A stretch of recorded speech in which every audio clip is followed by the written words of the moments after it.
Magandang umaga po sa inyong lahat.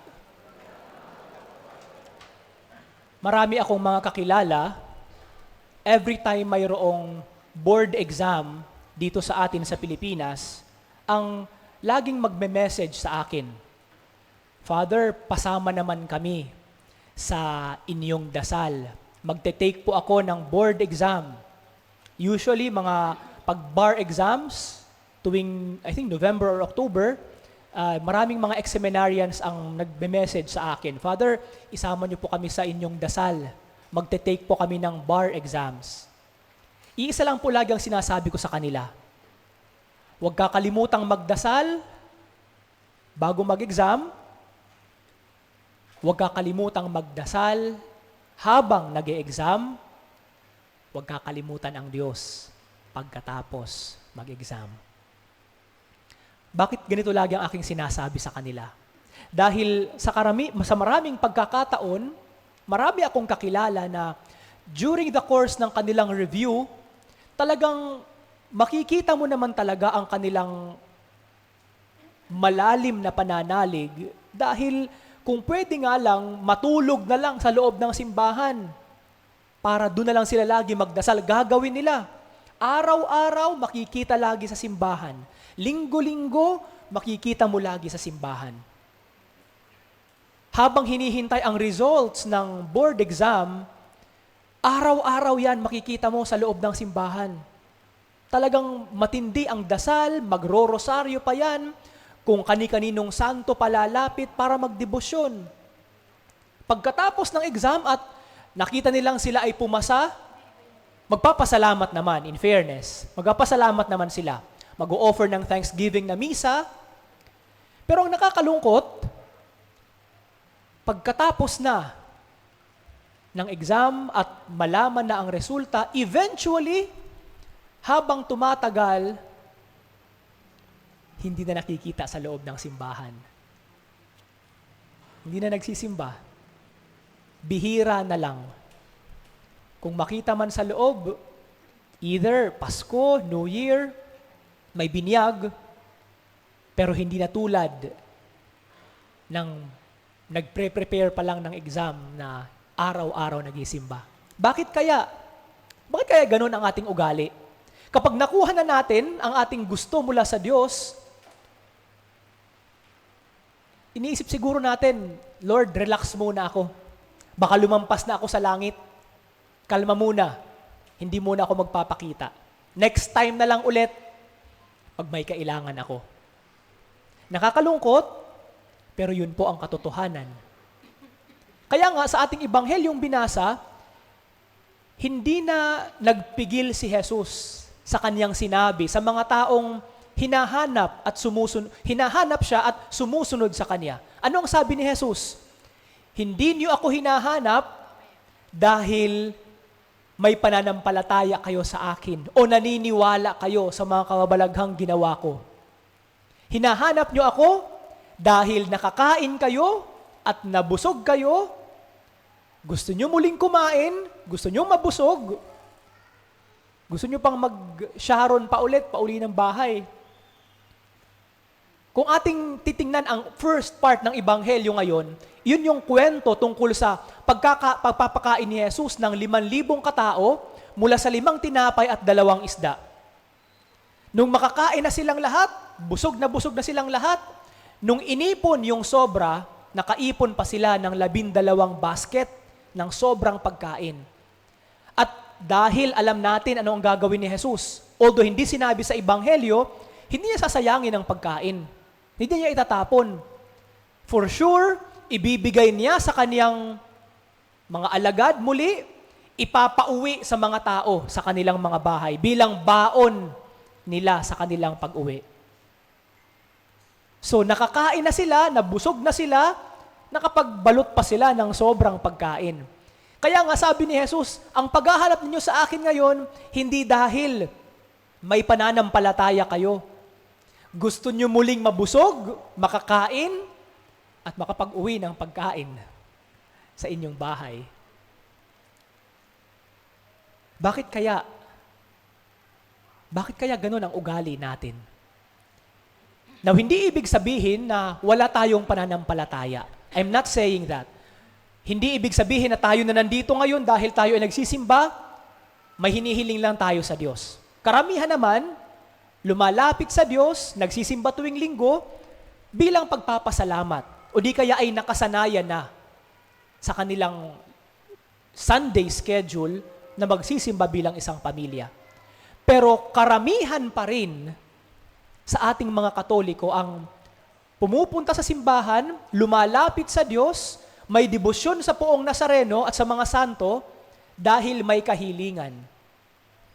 Dahil may kahilingan. Dahil may gustong mangyari sa kanyang buhay at kailangan ang tulong ng Diyos. At sa pagkakataong ibinigay sa kanila ng Diyos, kakalimutan muna sandali ang Diyos. O di kaya ay habang may pangangailangan sa Diyos, makikita mo muna sa simbahan. Pero pag wala ng pangangailangan sa Diyos, wala na muna sa simbahan. Pananampalataya. Hindi po ganun ang paraan ng ating pag-exercise ng ating pananampalataya. Bawat isa sa atin, sigurado ako, mayroong pananampalataya sa Diyos. Hindi ko pwedeng questionin iyon. Bawat isa sa atin, binigyan ng Diyos ng biyaya ng pananampalataya. Pero alam niyo po, ang pananampalataya ay isang biyaya. Hindi siya na-acquire.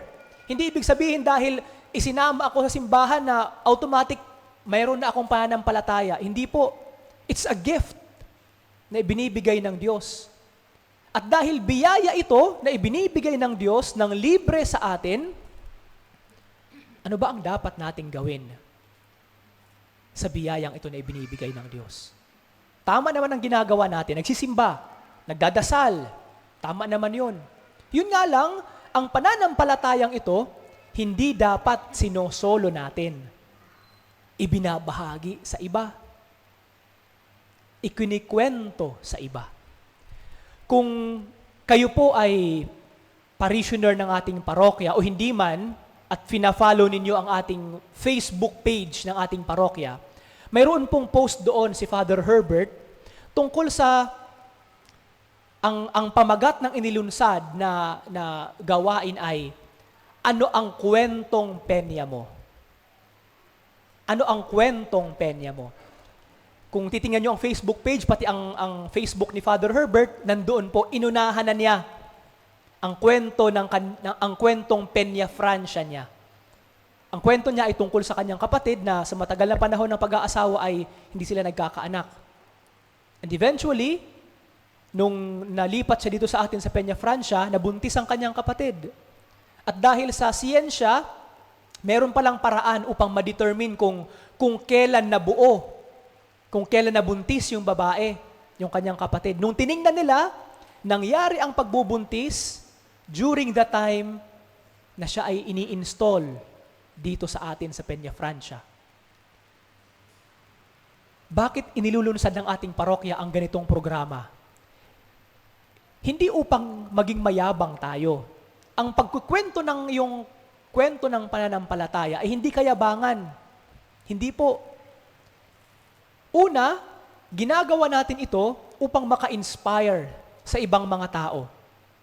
Yung ibang mga tao na hindi alam ang debosyon sa mahal na ina.